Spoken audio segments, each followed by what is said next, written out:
Di sini saya Iva Kona Solihah dari IAIN Kediri, Psikologi 4C. Iya.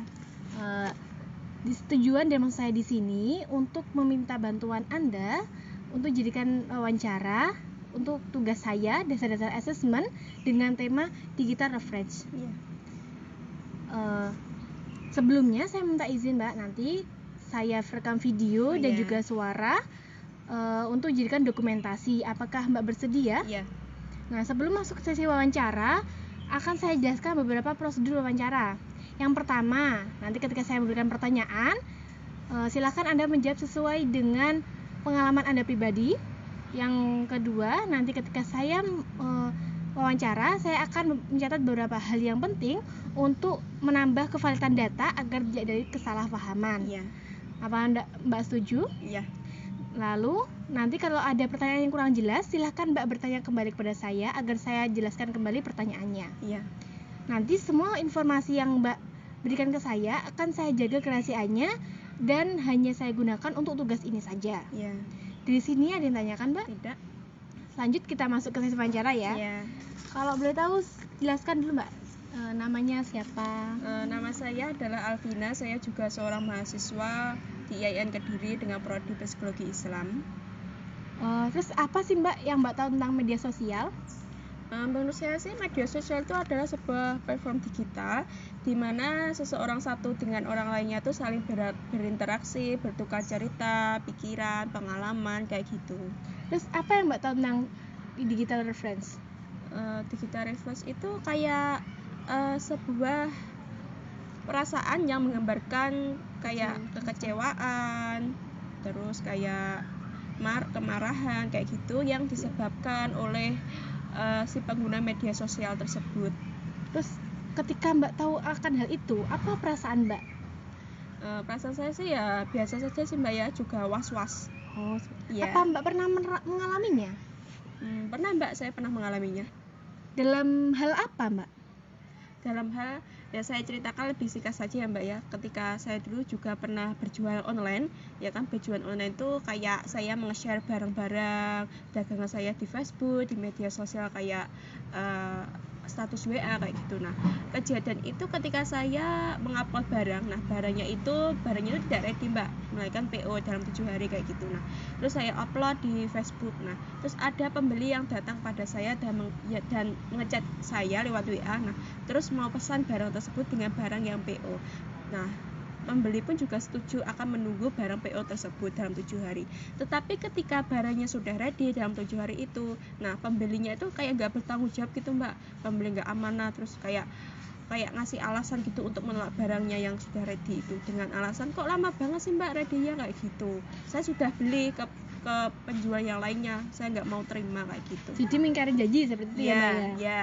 Terus perasaan apa Mbak yang muncul saat itu? Perasaan saya sih yang muncul sih ya pasti kecewa, marah juga kayak gitu karena dibohongi ya Mbak. Terus pada siapa Mbak minta bantuan ketika itu? Saya minta bantuan itu kepada kakak saya ya, yaitu saya meminta bantuan berupa minjem nomor WA-nya ya kan, untuk menghubungi si pembelinya itu. Nah, kan waktu itu kan saya juga pas menghubungnya itu untuk meyakinkan bahwa barangnya harus diterima, itu saya nomor WA-nya saya itu juga diblokir Mbak. Terus saya minta bantuan pada kakak, nah untuk meminjam nomor WA-nya untuk menghubungi ulang dengan nomor kakak tersebut, tapi alhasil nomor WA kakak itu juga diblokir juga. Jadi tidak ada komunikasi lagi Mbak setelah itu? Iya, sudah terputus. Terus pelajaran apa Mbak yang Anda dapat dari kejadian itu tadi? Ya pelajaran saya sih saya lebih was-was ya Mbak, lebih was-was dalam menerima pembeli, apalagi pembeli yang belum saya kenal kayak gitu. Oh seperti itu, jadi lebih hati-hati seperti itu ya. Terus apa yang Mbak lakukan untuk menambah wawasan agar tidak terjadi kembali? Ya, saya lakukan sih ketika mau menerima pembeli yang terutama belum saya kenal itu, saya lebih mencari informasi dulu ya kan, menggali informasi identitas si pembeli itu, apakah akun Facebooknya asli, terus apakah di get kontak itu ada tag pembeli tidak amanah, awas penipuan kayak gitu. Nanti kalau meyakinkan ya saya terima pembeli itu. Terus adakah penipuan online sampai sekarang tuh mengenang pada Mbak? Kalau dulu sih kalau sekarang sih enggak sih Mbak, tapi kalau dulu ya mengenang, soalnya kan itu juga mengganggu psikis saya. terus kepikiran, terus nanti barangnya saya apain nanti, apakah nanti akan laku juga saya jual kepada orang lain kayak gitu. Terus apakah sampai mengganggu psikis Mbak dalam kehidupan sehari-hari? Awalnya sih ya mengganggu sih Mbak, tapi sekarang ya sudah. Ya kayak tadi saya terus kecewa, terus kepikiran nanti barangnya saya apain kayak gitu. Terus apa kegiatan Mbak agar tidak terlalu memikirkan hal itu? Nah, kegiatan saya sih ketika waktu tersebut tuh saya membuang pikiran kayak kecewa dengan penipuan itu, saya isi dengan waktu luang kayak mengerjakan tugas kuliah kayak gitu. Nanti kalau saya lakukan hal-hal yang positif kayak ngerjain tugas kuliah itu, nanti pikiran tentang pembeli yang mencurangi saya itu nanti bisa hilang sendirinya. Jadi kayak fokus ke kuliah seperti itu ya. Iya. Terus apa lingkungan Mbak itu mendukung akan Mbak bangkit dari situ? Mendukung sih Mbak ya, mendukung, terutama kakak saya juga mengasih amanat kepada saya kayak gitu.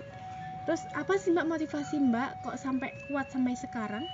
Motivasi saya sih, saya dulu teringat dengan ucapan saya bahwa saya niat jualan ini untuk mengisi waktu luang, terutama agar tidak membebani orang tua saya. Nanti kalau saya kepikiran kayak kejadian penipuan penjual kayak gitu, nanti saya tidak akan fokus ke niat saya awal menjual kayak gitu. Jadi lebih fokus gitu seperti itu ya. Terus alhamdulillah Mbak ini udah selesai wawancaranya. Sebelum saya menutup wawancara ada yang tanyakan? Tidak, sudah cukup. Terima kasih Mbak atas waktu luangnya. Semoga bermanfaat untuk saya dan Mbak. Assalamualaikum warahmatullahi wabarakatuh. Waalaikumsalam warahmatullahi wabarakatuh.